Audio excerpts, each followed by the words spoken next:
À 10 km de Tours, le site de la Paternelle à Mettray, une commune dont le nom reste lié à jamais à sa colonie, une institution pour jeunes délinquants du milieu du 19e siècle.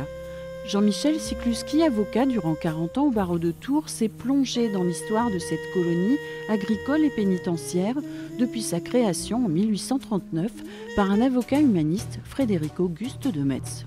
Avant 1839, les mineurs délinquants sont condamnés par les tribunaux correctionnels et pourrissent dans les prisons mélangées aux majeurs dans des conditions d'insalubrité absolue.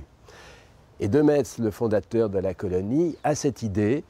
L'agriculture est très forte à l'époque, donc il emprunte à Charles Lucas, inspecteur des prisons, la formule « sauver la terre par les colons et les colons par la terre ». Inspirée d'un modèle prussien, cette colonie est une première en France, admirée en Europe.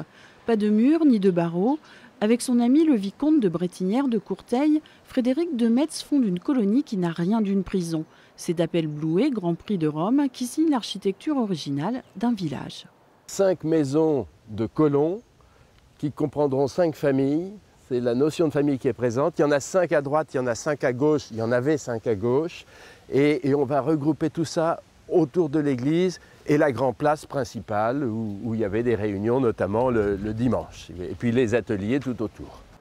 De Metz a cette idée géniale de dire « moi je ne veux pas faire garder ces gosses par des gardes-chourmes, je veux former des professionnels ».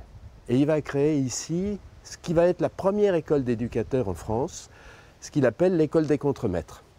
Et ils deviennent chefs de famille dans une maison comme ici, comme devant nous, chefs d'atelier ou chefs de ferme d'ailleurs, aussi dans les fermes sur lesquelles ces gamins vont travailler.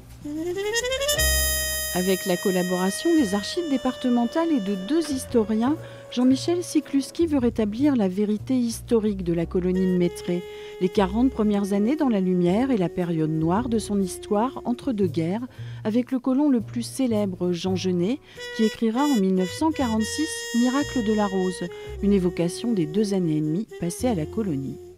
Les Tourangeaux ont gardé, ceux qui se souviennent, ont gardé cette image très noire du bagne d'enfants, de la chasse à l'enfant. Vous savez, quand il y avait des évasions, les premières 40 années, il n'y a pas eu d'évasion. Et puis, dans les dernières années, c'était tous les 2 jours. Ça, c'est dans la période noire. C'est un surveillant qui s'appelait Guépin, qui est décoré et dont on sait qu'il est à l'origine de morts d'enfants. Il a été dénoncé et nommé par Alexis Danan comme un des assassins de Mettray. Alexis Danan est un grand reporter, un peu comme Albert Londres à l'époque, et qui prend en bille en tête ces bagnes d'enfants, et notamment Mettray. Avec près d'un siècle d'existence, la colonie de Mettray fermera ses portes en 1937. Aujourd'hui, Jean-Michel Sikluski et l'association La Paternelle organisent expositions et conférences pour faire revivre cette histoire ancrée dans la mémoire tourangelle avec ses parts d'ombre et de lumière.